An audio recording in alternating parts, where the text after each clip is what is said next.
Não gostei. Vamos fazer do começo?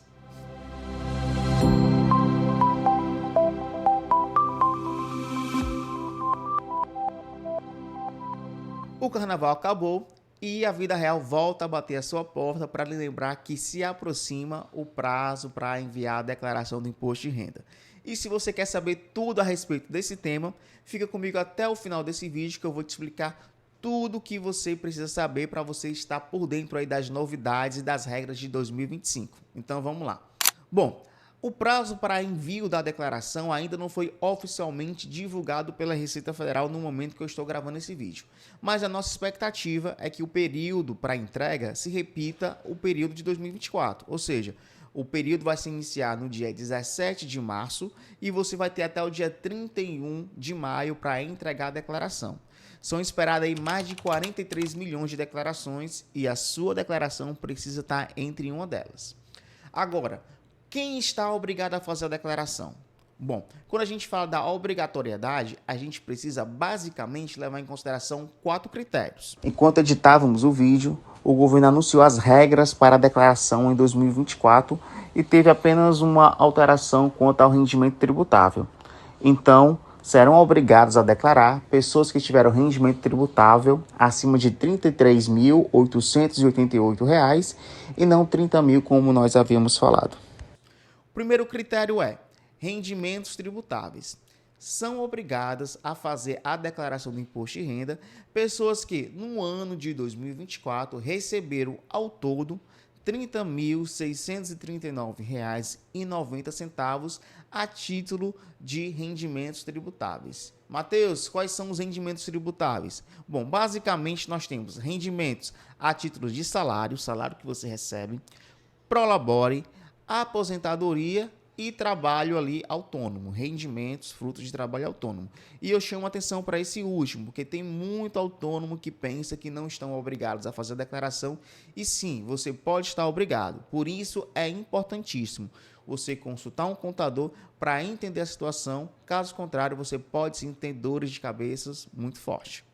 Segundo critério que a gente precisa levar em consideração para saber se você está obrigado ou não a fazer a declaração é os rendimentos isentos. Então, pessoas que no ano de 2024 receberam um total de rendimento isento no valor de R$ 200 mil, estão sim obrigadas a fazer essa declaração. O que a gente pode considerar aí como rendimento isento? Quais são os principais? Rendimentos a título de bolsa de estudos, rendimentos dinheiro que você ganhou a título de rescisão de contrato de trabalho, saque de FGTS e o principal deles, distribuição de lucro. Se você recebeu distribuição de lucro e esses valores todos chegaram ao patamar de R$ 200 mil em 2024, sim, você está obrigado a fazer a declaração do imposto. Terceiro critério que a gente precisa se atentar, levar em consideração, são aquelas pessoas que fazem aplicação na Bolsa de Valores. Então, se em 2024 você fez uma aplicação num montante total de R$ 40 mil, ou se você teve algum resultado, algum lucro que foi passível de tributação do imposto, você também vai estar obrigado a fazer a declaração. E quarto e último critério são aquelas pessoas que no dia 31 de dezembro de 2024 tinham um total de patrimônio registrado em seu nome no total de R$ 800 mil. Então, se você se encaixa em um desses critérios, você sim estará obrigado a fazer a declaração do imposto de renda e se não fizer, vai ter problemas. Agora, uma dúvida bastante recorrente, principalmente daquelas pessoas que fazem a declaração por si só, se aventuram a fazer, é que tipo de declaração enviar. Isso porque quando você está ali preenchendo o sistema, a tua declaração, ele te dá a opção de fazer 2 tipos de declaração, as deduções legais e o desconto simplificado. Então, qual é o melhor para você fazer? Depende de cada situação, depende do teu cenário.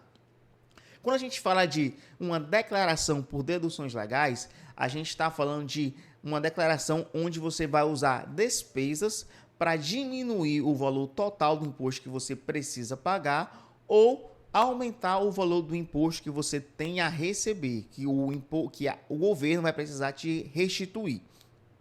Então, assim, basicamente, quando a gente fala da declaração do imposto de renda, o nome já diz, o que é tributado é a tua renda. Mas existe algumas despesas que você pode utilizar para reduzir essa renda, para abater dessa renda e, consequentemente, reduzir o valor do imposto devido. As principais despesas que você pode utilizar são, primeiro, despesas com dependentes. Então, se você possui pessoas que são dependentes financeiras de ti, você pode sim mencioná-las na tua declaração e isso vai poder te dar um desconto ali, um abatimento no teu rendimento de R$ 2.275,08 no ano. Então, se você tem 1, 2, 3 filhos, por exemplo, você vai receber R$ 2.278 para cada um deles. Lembrando que não é qualquer pessoa que pode ser dependente. Existem critérios aí, mas isso daí é assunto para outro vídeo, senão que vai ficar muito longo. Outra despesa que você pode utilizar para reduzir o valor do teu rendimento, para cobrar menos imposto de ti, é valor com despesa de ensino. Despesa que a gente chama de instrução. Mas atenção, só são autorizadas despesas com um limite máximo de R$ 3.561,50. E, vale sempre destacar, não é todo ensino que é dedutível de imposto de renda. Apenas a gente está falando de despesa com ensino regular. Ensino fundamental, médio, superior e por aí vai, tá? Curso na Hotmart, isso não é despesa dedutível, tá bom? Outra despesa muito utilizada para reduzir o valor do imposto são as despesas médicas. Então, se você paga um plano de saúde ou se você pagou uma consulta em um profissional da saúde, ali no particular, diretamente do seu bolso, essa despesa pode sim ser utilizada para deduzir o valor do imposto. Mas atenção, também não são todos os profissionais que você pode utilizar ali todas as despesas com todos os profissionais da área de saúde que você pode utilizar para abater do teu imposto. Existem alguns critérios e, principalmente, existe muita fraude nesse tipo de despesa. Então, é um tipo de despesa que a gente vê ao longo do ano que a Receita ela vem tendo muito cuidado, tem tido aí um olhar minucioso para esse tipo de despesa. Então, algumas dicas se você quer utilizar essas despesas. Primeiro, pegue recibo. E recibo, que eu falo, nota fiscal. E além disso, tenha comprovante de pagamento. Então, se você fez um depósito, um Pix, deixa isso salvo para você não ter problema. Quarta e última despesa que a gente usa muito é previdência privada. Então, existem sim pessoas que investem seu dinheiro pagando uma previdência privada. E aí você pode sim utilizar também essa despesa do PGBL para reduzir o imposto. Então, basicamente são essas as despesas que você pode utilizar nesse tipo de declaração, nessa modalidade que é as deduções legais para reduzir ali o teu imposto. A segunda possibilidade, como eu já falei, é o desconto simplificado. O desconto simplificado nada mais é do que você dizer para a Receita: olha, para fazer o seguinte, pega o meu rendimento e considera que 20% desse rendimento é despesa dedutível. E aí a gente sai da vida. Não vou nem ter o trabalho de te apresentar aqui os comprovantes. Então, perceba que esse tipo de declaração é uma declaração que faz mais sentido para aquelas pessoas que não tiveram muita despesa, né? Ou tiveram despesa, mas não tiveram o cuidado de fazer o registro através de documentos para comprovar que tiveram essa despesa.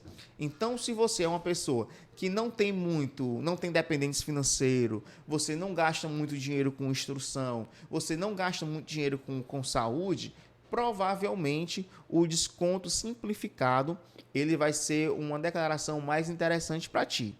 Agora, atenção, não é simplesmente pegar 20% do teu rendimento e ser descontado dali do valor que vai ser cobrado imposto. Existe um limite para esses 20%. Que limite é esse? É o valor de R$ 16.754. Então, vai ser descontado, sim, vai ser desconsiderado 20% da tua renda, mas respeitando o teto de 16 mil, tá? Então, é importante você prestar atenção na hora de fazer a declaração. Mas existe uma forma de você facilitar tudo isso. Que forma? O próprio sistema, enquanto você vai preenchendo ali a declaração, ele vai te dando aqui bem no cantinho inferior do lado direito, ele vai te dando como é que está o resultado dessa declaração. Se tem imposto a pagar ou a restituir, e nas duas modalidades, desconto simplificado ou deduções legais. E aí você pode escolher a que for mais atrativa, que for mais interessante para ti na hora de fazer a declaração. Bom, esses são os principais pontos de atenção que eu diria que você precisa estar aí ligado na hora de fazer a declaração. Agora, quais são os principais erros? Quais são os erros mais comuns? Bom, os erros mais comuns eu meio que já te adiantei durante o vídeo. Primeiro, ocultar rendimento. Então, tem muita gente que cai em malha fina por não declarar tudo que ganha. E eu estou falando principalmente de autônomo. Então, como eu já falei, sim, autônomo, existem formas de rastrear, de saber ali, ter uma noção de quanto que você ganha por mês. E se você estaria ou não obrigado a fazer a declaração. Da mesma forma, MEI que não declara tudo. Existem formas de saber se você está ou não declarando tudo ali, tanto na tua declaração anual, que aqui inclusive no canal tem um vídeo explicando como você fazer, como também na própria declaração do imposto. E aí você precisa ficar atento para você não cair em problema. O que é que a gente vê também aqui de mais comum? Pessoas que têm ali o seu emprego CLT, mas que prestam serviço para empresas ali de forma autônoma, de forma avulsa, para complementar a renda. Porém, na hora de fazer a declaração, acaba declarando só a CLT, sendo que a outra empresa declarou para a Receita Federal que te pagou um valor X referente a um serviço esporádico que você prestou para ela. Então, é importante sim que vocês declarem tudo que vocês tiveram de ganho durante o ano. O segundo erro principal que a gente vê aqui no escritório é dependentes. Então, tem muita gente que coloca o filho ali como dependente, mas esquece que esse filho às vezes presta um serviço, mesmo que temporário, para alguma empresa, e esse filho teve por conta desse serviço, teve um rendimento. Mas na hora de fazer a declaração, só informa que o filho é dependente, mas não informa que ele teve esse rendimento. Então, isso também é passível de cair em malha fiscal. Fique atento. Outro ponto também que é bastante comum a gente ver de erros é aquele que eu já falei, despesas médicas. Tem muita gente que informa despesas médicas fictícias ou compram despesas médicas. Pessoal, existe uma fiscalização forte disso. Existe uma fiscalização em conjunto com a Receita Federal e a Polícia Federal para poder identificar essas declarações, vamos dizer assim, um tanto quanto duvidosas. Inclusive aqui no estado do Ceará, da onde eu falo, já teve escritório de contabilidade recebendo ali a visita da Receita Federal por, de uma certa forma, ter muitas pessoas ali na qual ele prestou esse serviço de declaração de imposto de renda, mas que se utilizou vamos dizer assim, dessa saída, desse jeitinho brasileiro para reduzir o imposto. Então, não, tá? Não são todas as despesas. Você precisa ter notas fiscais para comprovar isso. E, além de notas fiscais, eu vejo muito caso em que a Receita Federal pede o comprovante de pagamento e não recibo, o PIX. Então, fique atento, tenha tudo muito bem documentado para não ter problema. Outro ponto de erro que a gente vê bastante é aquele que eu já falei, despesas com educação, né? Então, tem muita gente que coloca despesas com educação, dizendo assim, eu estou pagando aqui a escola, mas eu comprei material escolar, paguei fardamento, então eu vou incluir essas despesas aí na minha declaração. Não, isso não entra.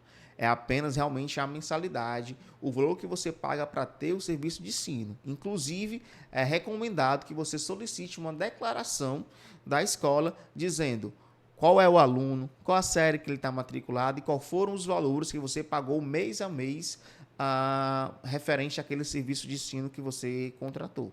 Então, mais uma vez, tenha tudo muito bem documentado. Mateus, e como eu faço para evitar esse tipo de erro? Primeiro, já disse, tudo muito bem documentado. Tenha comprovantes, tenha documentação que sirva como base para aquelas informações que você está incluindo ali na tua declaração para você não ter problemas. E também, além disso, pelo amor de Deus, pessoal, entreguem, façam declaração pelo seu gov.br. Aqui no escritório a gente tem uma certa dificuldade que algumas vezes pessoas, a gente sabe, tem muita gente que aplica golpe, então quando a gente pede o golf.br, tem muita gente que é um pouco rígida, é um pouco, enfim, não gosta de dar essa informação com medo de alguma coisa. Mas o golf.br ajuda em muito a gente evitar problemas. Não é que com o golf.br você vai ter ali a declaração pronta, mas a gente consegue identificar várias informações que a Receita já tem e que ela espera na tua declaração de imposto de renda. E se você esquece alguma delas, você vai ter problema. Então, com o golf.br a gente já consegue trazer isso para a tua declaração e não ter nenhum problema, evitar bastante dores de cabeça. Bom, e como eu falei, a declaração do imposto de renda ela não serve apenas para você pagar imposto, mas também ela serve para confirmar se ao longo do ano foi descontado de ti imposto mais do que o devido e que você precisa aí receber a restituição desse valor que você pagou a maior. Então, sim, você pode fazer a declaração e no final de contas acabar recebendo dinheiro do governo e ainda ali com alguns juros. Mas como é que funciona essa restituição? Primeiro, essa restituição ela funciona em 5 lotes. Existem 5 datas em que a Receita Federal ela faz a devolução desse dinheiro. Que datas são essas? Dia 31 de maio, 28 de junho, 31 de julho, 30 de agosto e 30 de setembro. Então, nessas 5 datas, a Receita Federal ela costuma fazer as devoluções daquilo que você pagou a maior. Mateus, como é que eu faço para saber em qual dessas datas a Receita vai me restituir o imposto que eu paguei de forma indevida? A gente não tem como saber.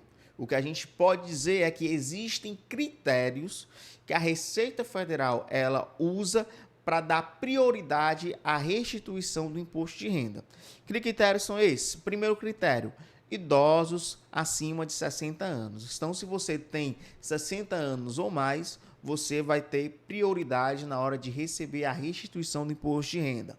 Da mesma forma, portadores de doenças graves. Então, se você tem uma doença grave e você tem documentação que comprove que você tem uma doença grave, sim, você vai ser prioridade na hora da restituição. Mesma coisa, contribuintes, clientes é ótimo, contribuintes que tenham recebido de forma majoritária pagamentos, rendimentos por prestarem serviço, ou melhor, por serem professores. Então, se o teu maior rendimento vem de salário, porque tu é professor, então tu também vai ter ali uma certa prioridade na hora de receber a restituição. Provavelmente ali no primeiro ou segundo lote você já receba essa restituição. E o segundo, contribuintes que optam por fazer a declaração pré-preenchida, que é aquela que utiliza o gov.br, e aqueles clientes que também optam por receber essa restituição através de Pix. É isso mesmo, a Receita Federal vai te fazer um Pix te devolvendo isso. Detalhe, a chave Pix precisa ser necessariamente o teu CPF, caso contrário, nada feito. Mateus, e se eu não fizer a minha declaração, o que é que vai acontecer comigo? Bom, basicamente, de forma bem resumida, 2 coisas. Primeiro, você vai ter o teu CPF suspenso, teu CPF vai ficar ali irregular. E com o CPF irregular, pessoal, você deixa de fazer várias outras coisas, ao ponto que você pode chegar a não conseguir movimentar a tua conta bancária, porque o teu CPF vai estar irregular. Tem casos aqui, de clientes que foram se mudar de uma casa para outra, quando foram pedir ali a energia elétrica, não conseguiram pedir no nome dele, porque o CPF estava irregular. Então, o CPF irregular, principalmente no dia de hoje, que tudo é digital, pode te prejudicar em várias situações. E segunda coisa que pode acontecer com você é pagar uma multa. Essa multa, o valor mínimo dela é de R$ 165, podendo chegar a 20% do valor do imposto devido. Então, mais uma vez, bastante atenção, cuidado para não perder o prazo, senão você sim vai ter problemas e dependendo da tua situação, problemas seríssimos. Bom, pessoal, esse foi o vídeo dessa semana. Espero que você tenha gostado. Se você gostou, deixa um like, compartilhe com algum amigo para que ele também fique por dentro de todas as regras do imposto de renda desse ano. E aí, galera, também se inscreve nesse canal, que é a forma que você tem para ajudar o meu trabalho e principalmente ficar por dentro aí do mundo, do universo do empreendedorismo, das novidades referentes a imposto. Enfim, eu trago bastante informação aqui que eu tenho certeza que vai fazer a diferença no teu dia a dia. Ficou com alguma dúvida? Tem alguma sugestão de vídeo? Deixa aqui na descrição, deixa aqui nos comentários, que vai ser um prazer enorme te ajudar principalmente a atender uma sugestão de vídeo teu, beleza? No mais, tá precisando de ajuda com o teu imposto de renda ou algo do tipo? Eu deixo aqui na descrição todos os meus contatos. Então vai lá, me dá um oi, me chama, que vai ser um prazer enorme te atender e te ajudar. Então é isso, valeu, até a próxima, tchau, tchau.